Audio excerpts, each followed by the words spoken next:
We are live. Welcome to all you beautiful people, all my real estate interns. Welcome back to another video. I am the Pretty Property Coach, and today we're going to be talking about your listing photos and some key pointers that I will share with you that will help your listing stand out. So before we go into this, let's just look at your listing from a buyer's perspective, okay? So most buyers will shop for a couple of months before they actually buy a specific property for themselves. What does this mean? This means that they are looking at hundreds, maybe even thousands of different properties, including your listing. So when they are online, they're scrolling, and the photos that stand out to them the most have been, historically anyway, been more successful in terms of getting their attention, getting a follow-up, getting an inquiry than listings that don't match up in terms of quality of photos. So taking pictures is a very important part of being a real estate agent. You may not always take the pictures yourself, but it is your listing. So it is your responsibility to make sure that your listing, your pictures, everything looks really good. So let's go into what that means for you. Okay, so I have 4 key points that I want to share with you when it comes specifically to taking photos for your listing. Point number 1, I've got them all over here. Point number 1 is declutter, okay? So whatever photo you're going to take, make sure that you declutter the space before you take that photo. Whether you are with a professional photographer or you are taking these photos yourself, whether you are using a camera, a professional camera, or your phone camera if it's got good quality, okay? Make sure you clear out that space. So what does that mean? That means you take away things that are not necessary for that specific particular shot. These will most often be personalized things. That is the next point that we're going to get to.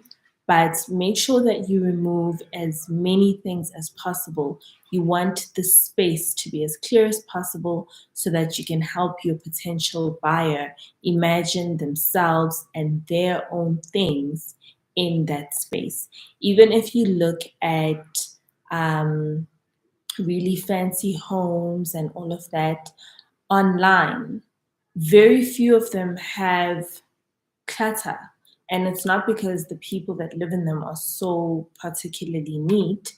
It's just for that specific photo, they've cleared out all things that are unnecessary and left only the very bare furniture, which makes the actual features of the home stand out more.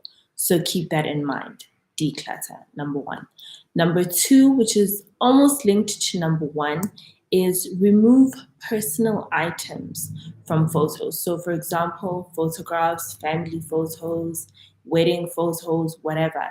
Photos that are specific to the people that live in that home, remove them. Remove things like clothes, shoes, dishes, whatever. Remove those from the shot because once again, you want the person who's looking at the photo to appreciate the actual real estate, imagine themselves living in there instead of wondering about this family or this couple and, stuff that has nothing to do with them.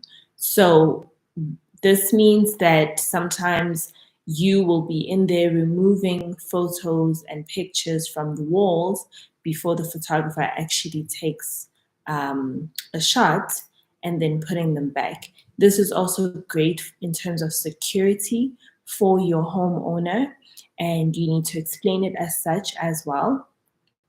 Because if their photos, excuse me, and the photos of their children are, excuse me, out in the internet, have some water.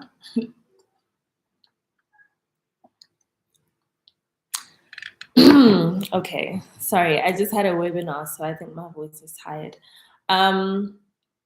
So if the owners, children, and family photos are out there, that also puts that family at risk, because it's not everybody who is online looking through homes that is looking to buy. Sometimes criminals use some of these um, platforms in order to scope out what's going on. So you want to leave as little clue as possible. While we're on the topic of clues, also make sure that you do not take photos of the address of the place. Once again, this is a safety issue for your homeowner. So you want to make sure that you don't put the name of the estate or the complex, and you don't put the door number anywhere in the photos, okay?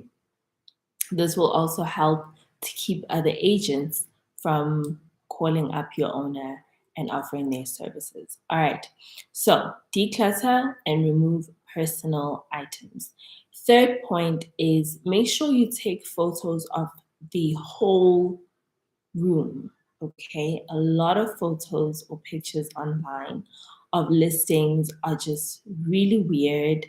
It's a wall, it's a corner, it's a specific feature like a desk, or something that really doesn't paint the picture of what is going on over here. So you need to really take photos of the room. Now, I understand sometimes the room is too big to take one photo. So you take half of the room and the other half.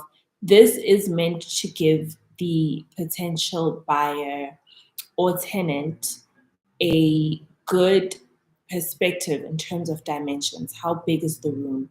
How far does it extend?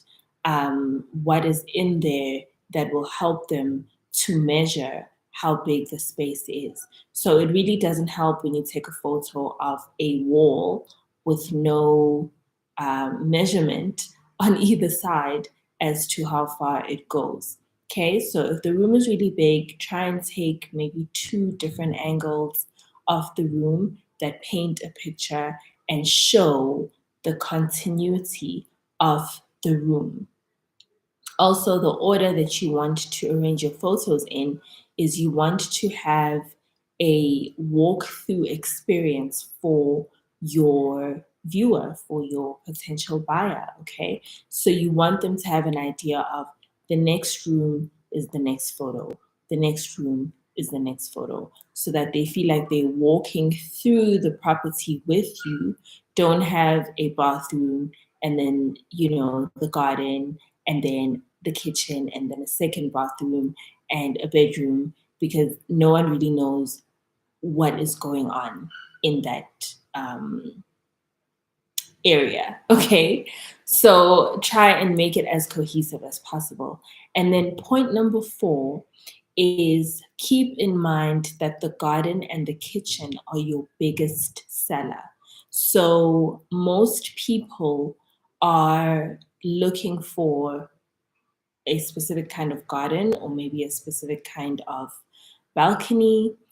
Um, an outside space really sells the place. So make sure that you take really beautiful, elaborate photos of the outside. Okay, once again, not just a tree, not just a flower, but the patio, how it connects to the door, and so on and so forth. You get the picture, right? So a person can imagine themselves with their family or their friends if they're hosting or whatever the case might be. These are the pictures you want to paint. Make sure you also take really good photos of the kitchen. If you can put a vase of flowers, that always does the trick, okay? You can have your own little bunch of flowers that you move around with that you use in your listing photos. Okay, so make sure you take really nice photos of the kitchen and the garden. The next sellers will be your bedroom and your bathroom. make sure those photos are also really solid, really clean. If you need to bring your own sheets and pillows, do that. Keep it very simple. If you can keep it all white, or you know what I mean, like that hotel kind of look, that always does the trick for the bedroom. So try and do that. If you can't do that and you have to just use what you have, make sure that it is as clear as possible. Okay. And that's basically it. Your photos with your description will either already sell the place or not. Most buyers, most serious buyers, by the time they walk into a property, they have an idea of what it is that they want and if what they saw in those photos matches up or not. Most of them will not even click on your listing if they feel like the photos don't even speak to what it is that they're imagining in their minds. So you really want to bridge that gap as much as possible and help the buyers to make a informed decision about seeing your property and make sure that you are putting the best side of the property out there as you can. Okay, so that's it for taking photos on your listings.